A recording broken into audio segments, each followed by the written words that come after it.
Yeah, my father came to the area shortly after World War II and went to work for a gentleman by the name of Russell Giffen.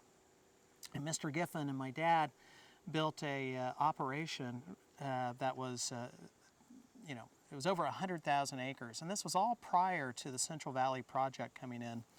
And so I actually was born down in the corner of Lassen and 198. And there are 6 kids in my family. When Mr. Giffen decided to sell his interest in 1974, my father and his wife and my mother and kids, we all got together and bought 2,500 acres. And so we started a small family farm back in 1974 when my dad was 57. And from there, we've been able to grow the operation. It's 10 times bigger than it was when we started.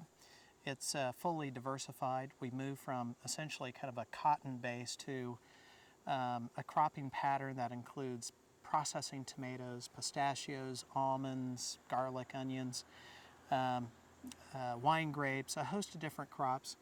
And we then integrated. We built processing plants like this plant to handle some of the commodities that we thought we had a global competitive advantage in producing. So, I think we're kind of a success story of sorts and kind of proud of that. When we started in 1974, the vast majority of this area was a cotton-based economy that was tied to federal farm programs and what have you. And I think my father had a great vision, and he understood clearly that he didn't want to be beholden to a political process, for his company's livelihood. And in California, again, where we could grow all these different crops, he thought, why don't we look at crops where we hold a global production advantage, where we can out-yield virtually any other competitor worldwide.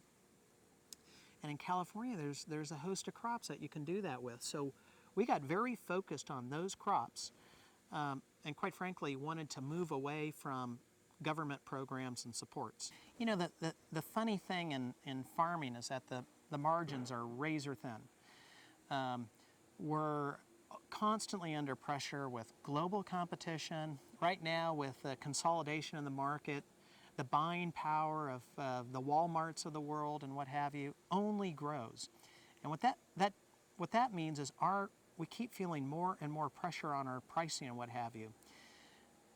The only reason my neighbors are out here farming is because they've successfully have managed their lands well. They're able to get more production and continue to squeeze margins out of the land, and they couldn't do so if they were not farming well.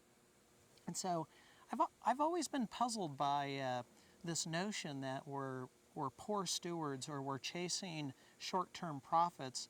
If you own a long-term asset like land, it's illogical to mistreat it for short-term gains. We just, we can't survive. Our farming operation is it's conventional agriculture, and I think there's some great opportunities with organic and what have you for perhaps maybe some smaller operators. But to farm on a scale that we're farming on, we have to be very focused and concentrate on, say, a handful of particular things that we're very good at. We're very good conventional growers. My personal belief is because we use synthetic fertilizers or we use pesticides or what have you, doesn't make our product less safe. Those materials have to be used safely, and I believe we use them very safely. If you were to look at any of the goods that we have shipped, and all of the goods that we ship get inspected throughout the food chain, we've never had problems with food safety issues. Really, my contention would be, and I know not everybody would agree with me on this, but I would have greater food safety concerns with eating organic material using natural fertilizers and composted manures and all this kind of stuff than I would with a form of nitrogen that we're putting through a drip system going directly to the roots of a plant. I'm very proud of the high yields, the high level of quality that we're able to deliver. And from a food safety standpoint, we control the land. We're the grower. We're the guys putting the seed in, applying the inputs. We do the processing here. There's a full level of transparency in our operations and accountability, that the reason a lot of our buyers like us is because we're fully accountable for every step in the food chain, from field to that bin of tomato paste.